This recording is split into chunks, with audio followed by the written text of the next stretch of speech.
পাকাবাদবাড়ি সমষ্টিৰ বিধায়ক জাকিৰ হুছেইন সিকদাৰ ডাঙৰীয়া বৰ্তমান মানসিকভাৱে ভাগি পৰিছে। তেওঁ ইতিমধ্যে বুজি পাইছে যে পাকাবাদবাড়িত তেওঁৰ কোনো গণভিত্তি নাই আৰু মীনাক্ষী ৰহমান ডাঙৰীয়াৰ যিটো গণভিত্তি সেইটো চাই তেওঁ অস্থিৰ হৈ পৰিছে। আৰু এটা সমস্যাত পৰিছে, সেইটো হৈছে অসম প্ৰদেশ কংগ্ৰেছ কমিটিৰ সন্মানীয় সভাপতি গৌৰৱ গগৈ ডাঙৰীয়াৰ গুড বুকত জাকিৰ হুছেইন সিকদাৰ নাই। আমি বিৰোধী হিচাপে সেইটো কোৱা নাই। কংগ্ৰেছ দলৰ একেবাৰে সৰু বৰ সকলোৱে কয় যে জাকিৰ হুছেইন সিকদাৰ ডাঙৰীয়া হৈছে বিজেপিৰ 1 নম্বৰ এজেণ্ট, দিনত কংগ্ৰেছ ৰাতি বিজেপি। গতিকে তো বিজেপিৰ পীযুষ হাজৰিকা ডাঙৰীয়া হিমন্ত বিশ্ব শৰ্মা তাত গৈ ৰাতি এই কংগ্ৰেছৰ ভিতৰৰ খবৰবিলাক দি থাকে। গতিকে সেই হিচাপে তো এতিয়া মতিপুৰম হৈছে, তেখেতৰ কথাত আমি গুৰুত্ব নিদিওঁ। আৰু তেখেতে ইতিমধ্যেই আপোনালোকে জানে যে অসম প্ৰদেশ কংগ্ৰেছ কমিটিৰ গৌৰৱ গগৈৰ সভাপতি চাহাবৰ গুড বুকৰ পৰা আউট হৈছে। গতিকে তেওঁৰ কথাত আমি কোনো গুৰুত্ব দিব নালাগে। আমাৰ সংগঠন আমি কৰি যাম। তেওঁৰ পিছত আমাৰ দলৰ কোনো বিধায়কো ঘূৰি থকা নাই। তেওঁহে বিজেপিৰ পিছে ৰাতি ঘূৰি থাকে, এই অভ্যাসটো তেওঁৰ আছে।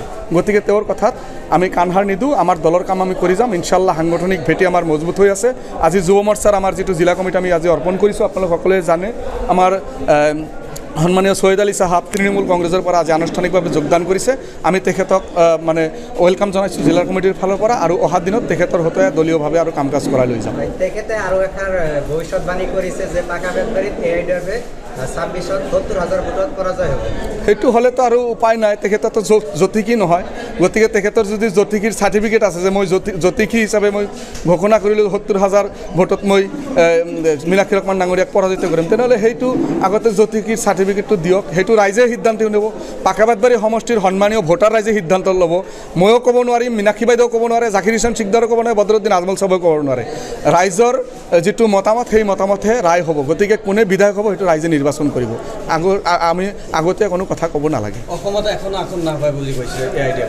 সেই কথাটো যে মই প্ৰথমতে কৈছোঁ, তেখেতে মানসিকভাৱে ভাঙি পৰিছে। সমষ্টিতো গণভিত্তি নাই। আপোনালোকে দেখা পাইছে নেকি এই সময়ত তেখেতে অসম প্ৰদেশ কংগ্ৰেছ কমিটিৰ কাৰ্যকৰী সভাপতি, তেখেতে সমষ্টি এৰিব পাৰিছে নেকি? কিয় এৰিব পৰা নাই? সৰু সুৰা এতিয়া খেলা ধূলাটো তাতে যাবলগীয়া হৈছে, কাৰণ ভয় হৈছে যে অহা 2026ত মই পৰাজয় হ'ম। তেখেতে কাৰ্যকৰী সভাপতি, তেখেতে গোটেই অসমত সংগঠন কৰিব লাগে। কংগ্ৰেছৰ যি দুৰৱস্থা, এই অৱস্থাৰ পৰা উদ্ধাৰ কৰাৰ কাৰণে আপাৰ অসম লয়াৰ অসম চবতে ৱাৰ্কিং প্ৰেচিডেণ্ট হিচাপে তেওঁ যাব লাগে। তো ক'তো যাব পৰা নাই। তেওঁ খালি এই সমষ্টিতে লাগি আছে, কাৰণ ভয় পাইছে, মানসিকভাৱে ভাঙি পৰিছে। গতিকে তেওঁ এইবিলাক কথা এতিয়া ক'বলৈ লৈছে। কোনো ইউডিএফৰ বিধায়কে জাকিৰ সিকদাৰৰ পিছে নুঘূৰে। ইমান ডাঙৰ তেখেতে ব্ৰাণ্ড হোৱা নাই যে ইউডিএফৰ কোনো বিধায়ক আমাৰ হাবিজ ৰফিকুল ইছলাম চাহাব, আমিনুল ভাই আদি কৰি নেতাসকলে তেওঁৰ পিছে ঘূৰিব লাগিব। সেইদিন আমাৰ ইউডিএফৰ অহা নাই। বদৰুদ্দিন আজমল চাহাবে এই দলটোক শক্তিশালী কৰাৰ কাৰণে আমাৰ দায়িত্ব অৰ্পণ কৰিছে। আৰু আমাৰ যিবিলাক দলৰ মানুহ, তেওঁলোকে কোনো আশাৰ এই দলটো নকৰে। ইউডিএফটো এটা মানে আন্দোলনৰ মঞ্চ, সেই হিচাপে আমাৰ গৰীব দুখী মানুহে এই দলত কৰ্মী হিচাপে কাম কৰে। গতিকে এই দলটো জাকিৰ হুছেইন সিকদাৰ ডাঙৰীয়াই শেষ কৰিব নোৱাৰে, কেতিয়াও নোৱাৰে। আপুনি 70,000 ভোটত পৰাজয় হ'ব, কি ক'ব? হয়, মই নিউজ এটা পালোঁ ভৱিষ্যতবাণী কৰা বুলি। তেওঁ 35,000ক 2D মাল্টিপ্লাই কৰিছে, সেইটো সেই হিচাপে 70,000। কিন্তু তেখেত মই ভাবোঁ ৰাজনৈতিক অংক নাজানে। মানুহ কেতিয়াবা হাৰিলে তাত জিকাৰো যে অংক থাকে, সেই অংকৰ কেলকুলেশ্যনত তেওঁ চাগে ভুল হৈছে। আৰু সেইটো 35 নহয়, 32,000 চামথিং তেনেকুৱা কিবা এটা আছে। অসমত এখনো আসন নাপায় বোলে এআইডিএফ দলে বিধায়ক জাকিৰ হুছেইন সিকদাৰে কৈছে, আপুনি এই সম্পৰ্কে কি জানে? হয়, তেখেতৰ আৰু এটা মই ভাষ্য শুনিছিলোঁ যে এআইডিএফ দলে বোলে কংগ্ৰেছকহে গালি পাৰে, বিজেপিক গালি নাপাৰে। মই আকৌ তেওঁৰ ভাষণত দেখিলোঁ যে তেওঁ এআইডিএফ দলকে গালি পাৰি থাকিলে গোটেই ভাষণটোত।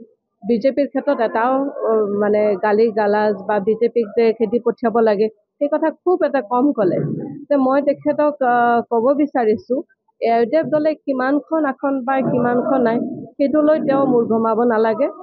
তেওঁ হ'ল প্ৰদেশ কংগ্ৰেছৰ ৱৰ্কিং প্ৰেচিডেণ্ট। গতিকে তেখেতে এলায়েন্সত অহা 26ত কংগ্ৰেছে কিমানখন আসন পাব সেইটোহে তেওঁ হিচাপ কৰক। এআইডিএফৰ ক্ষেত্ৰত তেওঁ মূৰ মাৰিব একো দৰকাৰ নাই। বিধায়ক জাকিৰ হুছেইন সিকদাৰে আৰু এটা কথা কৈছে যে এআইডিএফে 500 টকা 1,000 টকাৰ বিনিময়ে ফেচবুকত লিখি থাকে, এই সম্পৰ্কে কি জানিব?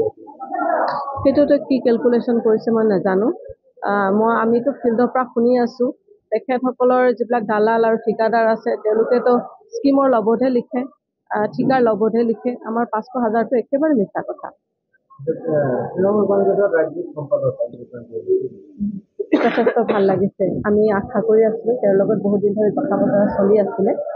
ভাবোঁ তেখেতে আনিছে, তেখেতে আমাৰ দলৰ আগমন আৰু বেছি শক্তিশালী হ'ব। তেখেতে আমাক এই ক্ষেত্ৰত অহা নিৰ্বাচনৰ কাৰণে আৰু সহায় সহযোগিতা আগবঢ়াব বুলি আমি যথেষ্ট ভাল লাগিছে।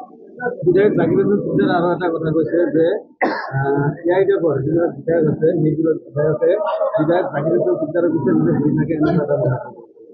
আমি কোনোদিন নিউজ তেনেকুৱা দেখাও নাই, পোৱাও নাই, বা বিধায়কসকলৰ লগত আমাৰ কথা বতৰা চলিয়ে থাকে বা লগো পাই থাকোঁ, তেনেকুৱা ধৰণৰ আমি কোনো আচৰণ দেখা নাই। কিন্তু তেওঁ যে বিজেপিৰ পিছে পিছে ঘূৰি থাকে এইটো সমগ্ৰ কংগ্ৰেছী মহল বা বিজেপি মহলক কয় আৰু নিউজতো সম্প্ৰচাৰ হৈ থাকে। যিকোনো খবৰৰ বাবে যোগাযোগ কৰক 7099017330 লগতে 7099017110 নম্বৰত।